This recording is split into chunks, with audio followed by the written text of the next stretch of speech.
Welcome to the Great Detectives of Old Time Radio. From Glens Ferry, Idaho, this is your host, Adam Graham. If you have a comment, email it to me, box13@greatdetectives.net. Follow us on Twitter at Radio Detectives and become one of our friends on Facebook, facebook.com/Radio Detectives. Today's program is brought to you in part by the financial support of our listeners. You can support the show on a one-time basis at support.greatdetectives.net by using the Zelle app to box13@greatdetectives.net. By mail to Adam Graham, P.O. Box 15913, Boise, Idaho 83715. Or also by becoming one of our ongoing Patreon supporters for as little as $2 per month at patreon.greatdetectives.net. Well, our listener's choice vote and countdown is a result of our 10th anniversary coming up in October. And this will be my second wild card pick of programs not actually chosen by the listeners, but which I enjoyed and think deserve another listen.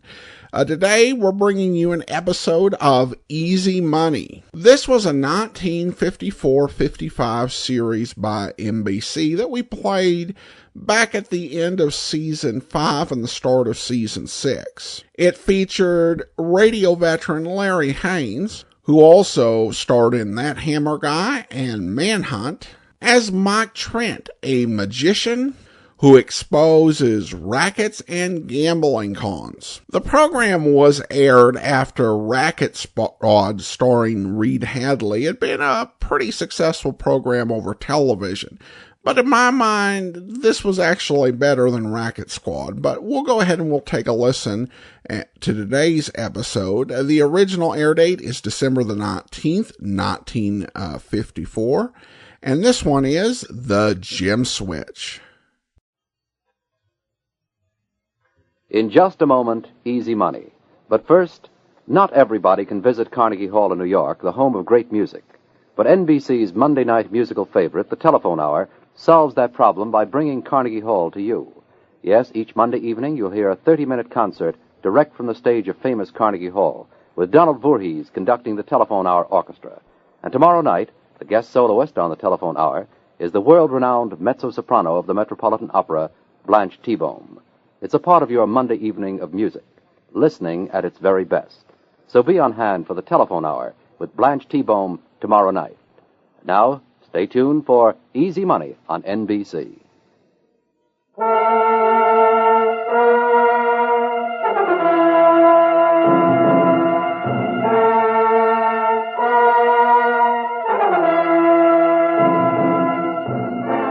The National Broadcasting Company presents a new series of programs transcribed to expose the inside secrets of gamblers, racketeers, and con men. It's called Easy Money. Easy money? There's no such thing as easy money. Mike Trent, famous rackets detective and ex-magician, has an exciting story of an easy money swindle for you. And here he is, that super sleuth who makes an honest living out of fraud, Mike Trent. Thank you, Bill McCord. Some of you may have heard of a particularly daring and difficult type of shoplifting known as the gem switch. This particular swindle started in a small jewelry store on the ground floor of the building where I have my office, the Romner Jewelry Store. How do you do, sir? Something I could do for you? Kroll is my name. I take it you're the... Mr. Romner, the proprietor, yes? Mr. Romner, I'm interested in buying an unusual ring, something exceptional. Man or ladies mounting? Ladies. I want something extra good. Oh, Mr. Kroll, we have one of the finest assortments of women's rings in the city. Gorgeous gems that defy comparison. I know, but the ring I want must be outstanding. I have the money and... well, I want a ring like no other anywhere else. Such rings cost a great deal of money. Oh, I am prepared to pay, let's say, a maximum of $5,000. Oh, in such a case, I can really show you something. You'll have to pardon me a minute. Such merchandise we don't keep in the showcases. Yes, I suppose goods like that make ordinary jewelry look rather flat. That's right. I'll be right back.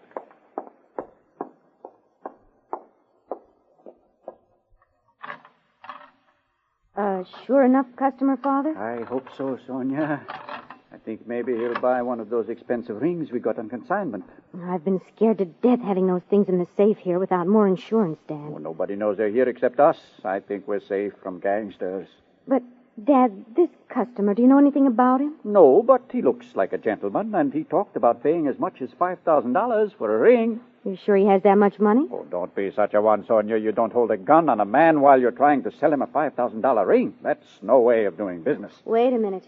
I think it's in the drawer of this workbench. Now, Sonia, you think I carry a gun in one hand and the ring in the other? You think I insult the man? Of course not.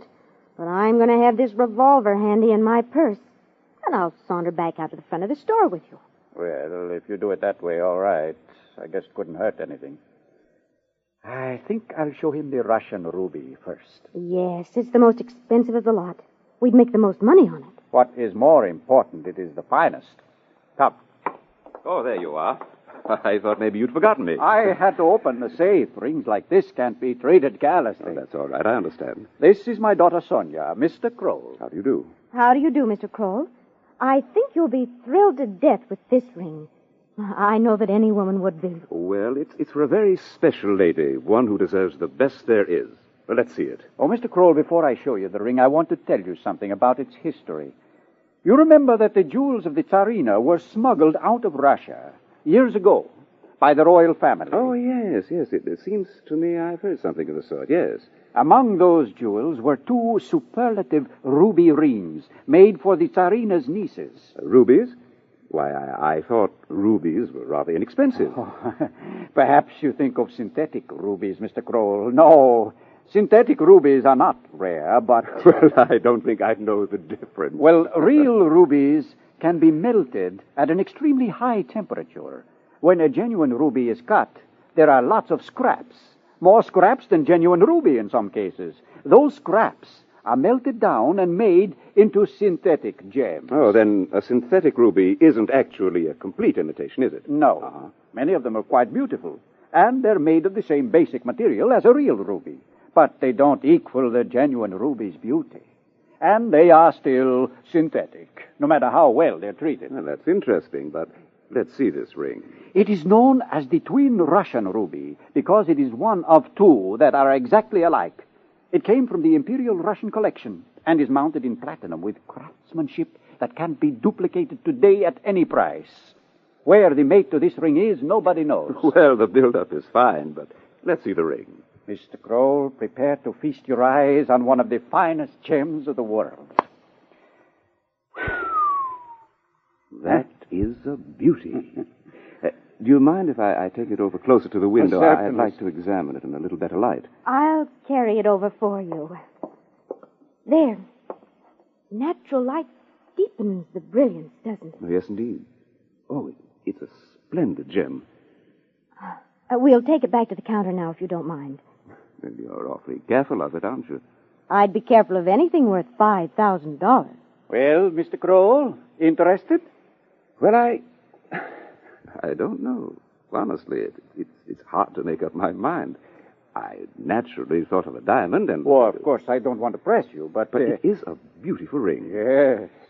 Could I examine the mounting a little more closely? It doesn't show up much in that deep plush box. Oh, certainly. Here you are. Father? Please, Sonia. Notice the intricacy of the engraving, Mr. Kroll. Beautiful craftsmanship, worthy of a very lovely lady, yes? Oh, it's remarkable. But it makes your daughter nervous to have me handle it. Here, you'd better take it back. Oh, it's not that I don't trust you, Mr. Kroll. It's just that, I hope she hasn't offended you. My daughter sometimes acts like she doesn't think I'm capable of taking care of myself. Oh, that's all right. I'm sure you understand, Mr. Kroll.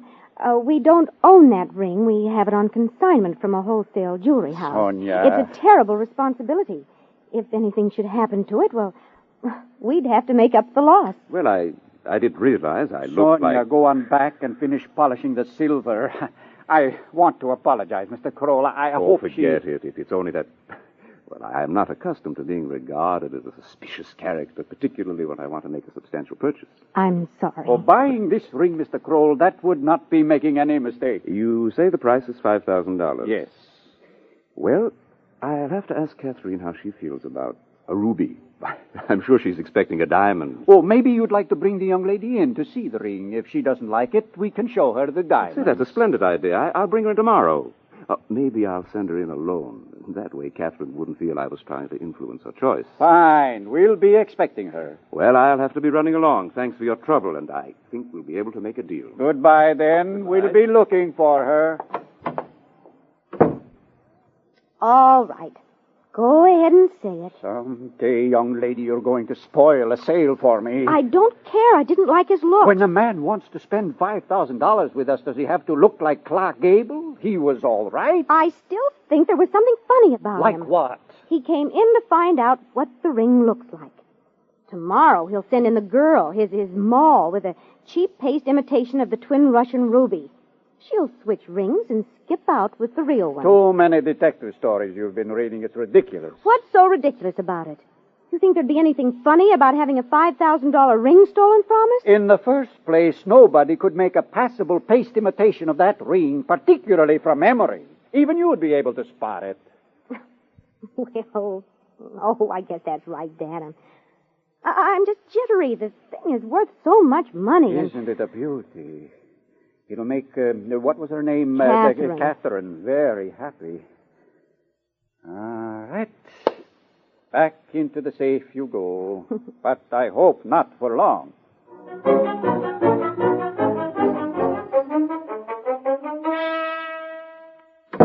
Hi, Robert. How's business? Glad to see you. Oh, Mr. Morris, a sight for sore eyes you are. Sonia, Oh. Sonia, Mr. Morris from the jewelry house is here. I'll be right there, Dad. Nice girl you got there, Ramna. Sonia, yes. I'm certainly glad you came, Morris. I was hoping you'd get around. Say, you don't mean to say you want to place a big order. Oh, no. It's that consignment of rare jewels. It's been driving us crazy. Oh, the consignments. Say, that's really why I came, Ramna. Well, that was nice of you. Well, how do you do, Mr. Morris? How are you? I hope you're going to take back that consignment of treasure. Huh? Why so anxious to get rid of it? I got customers be tickled to death to have stuff like that around. The responsibility's too much for us. Oh, well, there's just one thing. The real reason I came. I've been holding my breath, waiting to find out. Now, let me hold on to the counter before I ask. Did you sell the twin Russian ruby? Well, we almost made a sale on it. The man was interested. But he didn't buy? Not yet. Oh, boy, is that a relief. Wow. Relief? Oh, I thought you wanted to sell that jewelry. Not that one, baby. I guess this is my lucky day. I'm going to let you in on a little secret. A secret? I don't see what secret there could be Mr. about... Ramna, I own the other twin Russian ruby. Me. Not the company, but me. What? I thought nobody... I know. That's what everybody thought. And get this. Not even the company knows about the other one. I picked it up myself. Oh, what will you do with it? Do with it. Do you realize what this means? Alone, the rings are worth about $5,000 apiece. Together, they're worth a king's ransom. Yes, that I can see. I took a plane out here. I've been going half nuts, wondering if maybe you'd sold the other one so I'd have to pay somebody through the nose for it. And I didn't dare write a phone. Why not? Are you kidding? You think I'd let the company get wind of it? That'd ruin everything. They'd say I bought this other twin ruby as their employee instead of for myself. There'd be a lot of complications. Oh, yes, I suppose so. And, folks, this is your lucky day, too. Ours? But I don't see how. Mr. Ramna, I'm going to buy the other twin Russian ruby from you at the retail price. Huh? You make out a bill of sale to me with my name on it. You turn in the rest of the rings to me as representative of the company and give me $3,800, the wholesale price of the twin ruby. Then the company won't have any beef. But do you think that would be honest? Honest? You're giving them their price, aren't you? What's dishonest about making a straight sale? I could send somebody else in to buy it for me. But that isn't the way I do business. Everything above board. The company gets its price. You get your profit. I get the ring. We wouldn't be doing anything wrong, Dad. Maybe not, but... well, maybe not. It'll give you a $1,200 profit. Now, that should be worth the worry of having that consignment around, huh? I guess so. A worry like that, I can stand more often. Yeah, fine. Now, bring me the other twin ruby, quick. I can hardly wait to get my mitts on it. It'll just take a minute. I'll be right back. It's a wonderful arrangement, Mr. Morris. The company makes its profit, we make ours, And you'll make a fortune. Everybody comes out ahead. Oh, be nice if all business turned out that way, eh? I should say so. Here you are, Mr. Morris. Do you want to give me a check or cash? Check, of course. And it's good, don't worry. Now, let's take a look at the ring. Here you are. Yeah, I'll step over here to the window. I've been afraid to let it out of my hands. So much money. I can't say I blame you. Hey, what are you trying to pull, Romner? What do you mean? You'll never get away with it. Get away with what? Holding out on me. I offered you a fair proposition. Mighty fair. What are you saying? You know what I'm talking about, all right. Now, come on. Where have you ditched the real twin ruby? The real twin ruby? You mean I mean, this cheap paste imitation wouldn't fool a school kid. Not anybody, let alone me. Now, let's have the real one and no funny business. Jokes like that scare me. Let me see it. Don't act so innocent, Romner. Here. All right. It's not the twin ruby. Oh, Father. Surprise, all right. You can't understand it, so now find the real one. Mr. Morris, something terrible has happened. You're not kidding, Romner. Now hurry up and get that ring. I don't joke. This is the only one I have. Now, look, Romner, I'm being patient. I made what I thought was a nice, fair offer. Maybe you think you can shake me down for a cut on a set of twin rubies. Well, you can't. But I don't know anything about it. I don't know where this fake came from. If you're trying to fool me... I'm not. What are we going to do? Who had a chance to steal the ring and leave that imitation? Nobody touched it. But Dad, you forget. Huh? That man, that Mr. Kroll, he looked it over. Oh, but he just had it in his hands for a few seconds and right under our noses. I was practically burning holes into his hands with my eyes while he held it. He couldn't have switched it. What can we do? I don't know. All I can say is you're in a spot, a $3,800 spot. And me all set to make thousands of dollars. I'll make good to your company. I'll make good. $3,800. A little time, That maybe. wouldn't be so good either. I'll tell you what. You can have my twin ruby for $3,500. That way the company wouldn't know what had happened. Sonia, where are you going? Come back here. I will, Dad, later. I'm going out to see a man about a ring. A man named Mike Trent.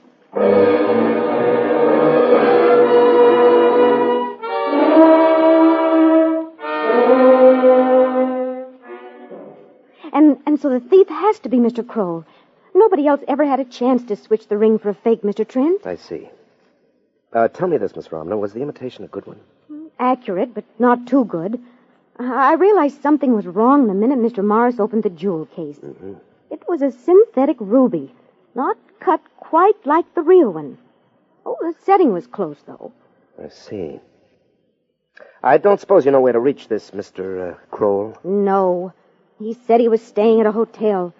You see, there wasn't any reason to check up on him until it got down to where we were actually going to make a sale. No, of course not. Do you think you can find him, Mr. Trent? Dad's taking all this terribly hard. Well, I tell you what, I'm going to be pretty busy for a while, so why don't you look for him? I'll have my assistant, Patsy Ryan, help you. There's nothing to it, really. You and Patsy check all the hotels and find out if they've had anyone by the name of Kroll registered lately. I'll be pretty busy. But you aren't going to look for him yourself? Oh, don't worry, Miss Romner. I'll be working on your case. Now, the first thing I have to do is see Laurie Ireland. Ireland? Who's he? Oh, he's the fellow who makes all my magic gimmicks. The gadgets I use in my tricks. Tricks? Oh, well, really, Mr. Trent, this is mighty serious to my father and it's myself. Serious to me, too, believe me. I'm going to have Laurie make me something to use in this case. Oh, a trick gadget? I can't imagine Well, how okay, I'll tell you. But don't you tell anyone else. It's a third hand. Did you say a third hand? Mm-hmm, that's exactly what I said, Miss Romner, a third hand, and I'm not crazy. Oh, but remember, Remember what? don't tell anyone about it. Not even your father.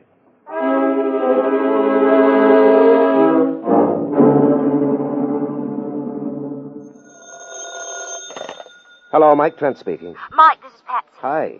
Look, we found him, believe it or not. Mr. Kroll, the gem thief, I mean. Good. He's staying at the Arlington Arms Hotel. Well, that's great, Patsy. Thanks.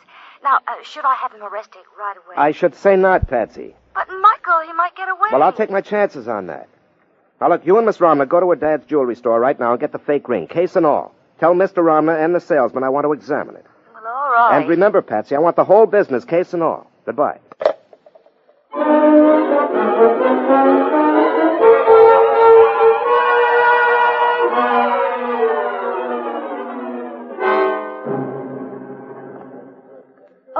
Michael, thank heaven you finally got here to the hotel. Miss Romney and I have been scared to death that Kroll would get away. Do you have the ring in the case? Yes. Here. Fine. You sure Kroll's in? Oh, yes, we checked. He's in his room, all right. Good. Michael, do you have a gun with you? A gun? Now, why would I want a gun? Because this Kroll might be a desperate character. Patsy, if he isn't a crook, I won't need a gun. And if he is, I'll use my third hand. You're what? Nobody seems to believe me. I said third hand. Oh, Michael, really? All right. Never mind. Come on, let's go up to his room. Michael, what are you going to do? Well, that all depends, Patsy. Come on.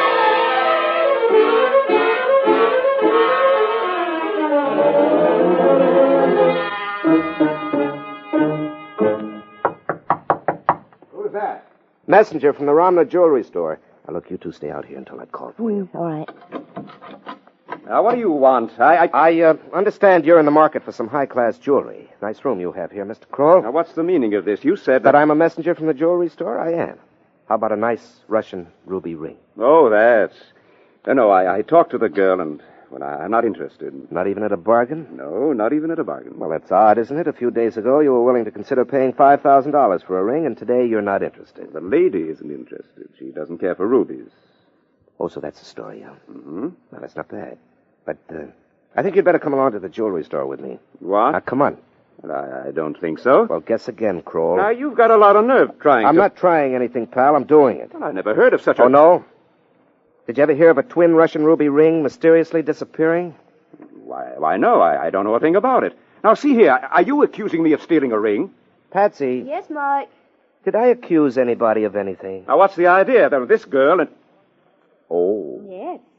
I thought you'd remember me, Mr. Kroll. You were planning to hang something on me when I was in your store, weren't you? Acting so nervous and suspicious. Better come along, Kroll. No, thanks.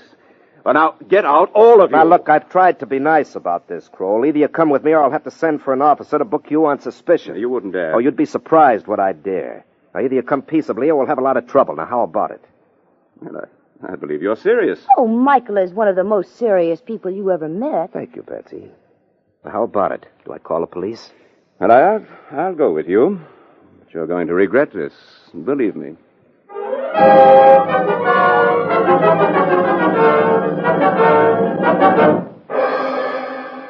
There he is, Mr. Morris. That's the man. He's the one who stole my ring. Hold him while I call the police. All right. Calm down, Mr. Romner. Now, look here, I'll take a lot, Getting but excited won't help you any either. Now, keep calm, huh? Who are you, mister, and who's this girl? I am Patsy Ryan, Mr. Trent's assistant. Miss Romner and I tracked down this man. Trent, who are you, mister? Who, me? Oh, I'm a jewelry expert. Miss Romner engaged to help trace a crook on this case. She brought me a ring to examine. I have it right here. Oh, that. Not much to look at. It's a fake. A fake? No, I'm afraid not, Mr. Morris. I have it here just as Miss Romner brought it to me, and I'd stake my professional reputation that her ruby is genuine.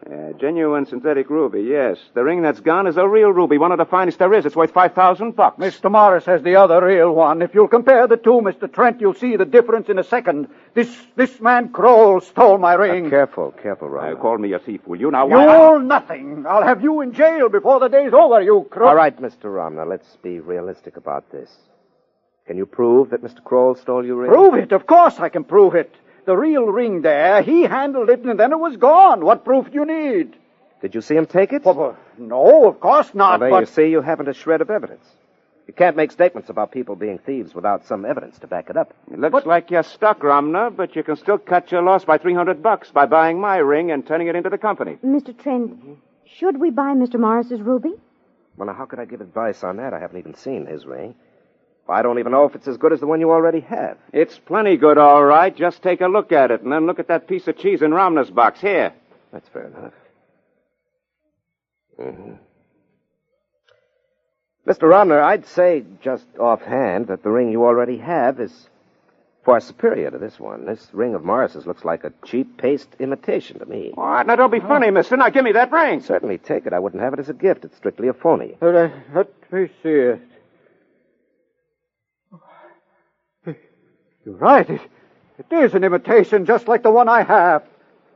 Oh, good heavens, that leaves me worse off than ever. Well, don't belittle your own merchandise, Romner. My opinion is that your ring is the real thing. Here, take a look for yourself. The twin Russian ruby, the real one. It is. It wasn't a fake at all, but... Hey, let me take a look. Get your hands away from that jewel case, Morris, and keep them away. I've got you covered. But there must be some mistake. You can't do this to me. You won't do a thing. And particularly, you won't exercise that third hand anymore. Well, I don't know what you're talking about. Oh, yes, you do. Feel his right arm, Rama. Oh, no, you don't. Now, get away from me. Now get away! There's something that feels like metal. Take his coat off. You besides, for this you can't We get can away do with quite it. a bit. Get that coat off him, Rama. As fast as I can, yes, but he... No, you don't. Stop or I'll shoot. Well, all right. You got nothing on me. You're going to get that coat off if I have to rip it off. Kroll, give me a hand here. There. Why, that harness arrangement on his right arm. Michael, what is it? That, Patsy, is a third hand, commonly known as a sleeve holdout. It's a device used only by inferior magicians, tricksters who don't have the ability to switch articles by sleight of hand. Laurie Ireland thought I'd gone crazy when I ordered one today. You ordered one, Mr. Trent? Oh, yes, I remember. You Sure, said I'm wearing it, too. I wanted to play Morris's own game with him. Then you knew all along that it was Morris? Well, no, not all along. At first glance, it seemed only one person had a chance to switch rings, and that was Kroll. But even then, Kroll couldn't have been working alone. Well, I don't see why not. Oh, Patsy, that duplicate ring. Whoever switched rings had to leave what the advertisers call a reasonable facsimile. And Kroll could only have done that by getting a fake ring from the source where you got the real one, or by working with that source. Now, the wholesale jewelry house is a reputable firm, so if Kroll were in on the swindle, he had to be in with Morris. Then I was right. Kroll's guilty, too. Not at all.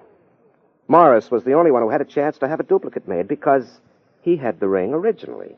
But I don't see how Now, look, that story about the twin Russian rubies seemed a little on the weird side to me, so I asked myself where it first came from. Mr. Morris told me about it when he left the consignment of rare rings. That's right. But you see, there were never really two rings. Just one. Morris planned all along to steal that ring from you and sell it back to you. But Kroll, how about him? Well, you can't call a man a criminal because he wants to buy a ring for his girlfriend. After Patsy called, I checked his record. He's completely reputable and honest. Oh, my apologies, Mr. Kroll. I'm terribly sorry. Well, that's all right, Romna. But, Trent, how did the real ruby get back into Romna's jewel case? I was watching. And there was nothing to see? Here, I'll show you. Help me off with my coat, would you? Thank you. Now, the fake ring was not in the jewel case at all when I came into the store. It was in this third-hand holdout, hanging on this little clip. You see? Yes. All right, now watch. I'll hold the good one in my fingers, so. I press my elbow slightly against my side. Oh, you wouldn't hear that noise if I had my coat on. But did you see it? Michael, that's amazing. That's the fastest thing I ever saw. The fake ring came into your hand, and the real one went onto the clip. Right, Patsy. But the real ring, I still don't see how you got it back into the jewel case. Well, once I got it from Morris after switching him the fake, all I had to do was squeeze the third hand, and the good ring came into my palm. When I opened Mr. Romner's jewel case, I put the real one in. Well, I'll be done. Say, you know something? I've got a hunch that ruby, the real one, might be good luck for me. You mean you want to buy it? Well, Catherine and I had a little quarrel a few days ago, and it wasn't true what I said about her not liking rubies. If she saw that ring and heard the story, I bet she'd be very willing to make up again. Oh, she would if she's human. You mean you do want to buy it? Yes, I think I will, but I want to be sure to get the real one. Oh, you'll get the real one, all right. Morris isn't going to be in a position to make any more gem switches. You got nothing on me, wise guy. I ain't stolen anything, and I haven't accepted any money. Guess again, pal. You had the ring in your possession. The same law applies to you that takes care of a shoplifter. Recovery of the merchandise doesn't cancel the crime. Oh, of course, you have one consolation. I'd like to know what. Well, where he's going, Patsy, he won't have to worry about making easy money. His expenses are going to be all paid for by the state.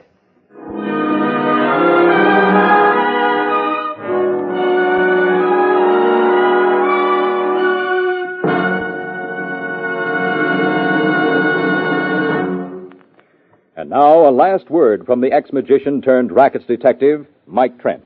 Thank you. I hope you all enjoyed tonight's story. The sleeve holdout, or third hand, is a useful device to shoplifters, so be on the lookout for it, huh? Next week, I'm going to have a story about an amazing card game. A sociable blackjack game that turned out to be anything but sociable. I hope you'll be around to hear it. Same time, same station. Until then, this is Mike Trent signing off with the thought that people who go after easy money usually end up getting hard knocks. Remember, there's no such thing as easy money.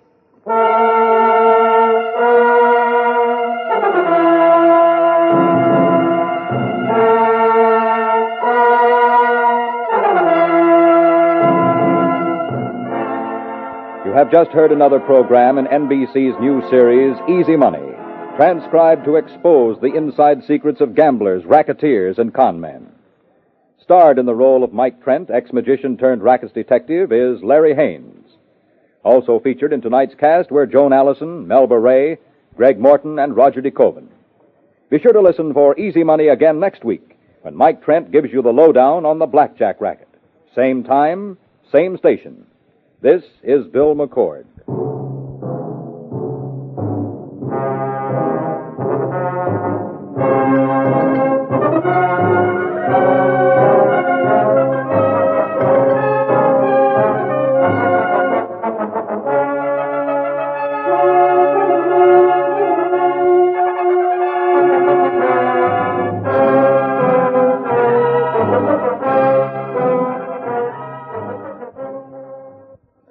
Join your favorite couple, Fibber McGee and Molly, tonight on the NBC Radio Network.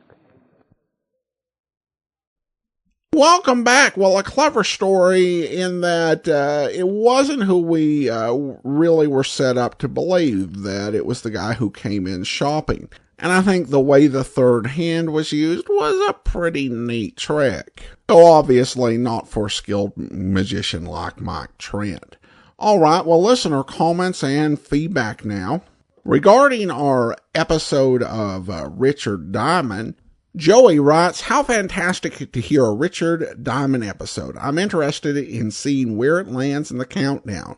Well, we'll definitely find out, Joey. Brian writes, Rogues Gallery and then a Richard Diamond. It doesn't get any better than this. Thanks, Adam. Well, thanks so much, Brian. I was glad that you enjoyed that. I was a little nervous about it when that we might have the same actor on two straight days, but I think Dick Powell's definitely quite popular. Then Bill writes, it's always good to hear an episode of Richard Diamond, whether it's a repeat or a found episode. I agree with you. It's a shame that there wasn't more of Sergeant Otis. I think in a contest of who is the most competent, Sergeant Otis would beat Sergeant Greco every day of the week and twice on Sunday. Well, Bill, you won't get any argument from me on that. All right, I do want to thank our Patreon of the day. Thank you so much to Shannon. Shannon has been one of our Patreon supporters since August and is currently supporting us at the Shamus level of $4 or more per month. Thank you so much for all your support, Shannon. We will be back tomorrow with Let George Do It, and then we'll be back next Monday as our Listener's Choice Countdown resumes with the start of the top 15 in the Standard Division. In the meantime, send your comments to box13 at greatdetectives.net. Follow us on Twitter at Radio Detectives and become one of our friends on Facebook, facebook.com/Radio Detectives. From Boise, Idaho, this is your host, Adam Graham, signing off.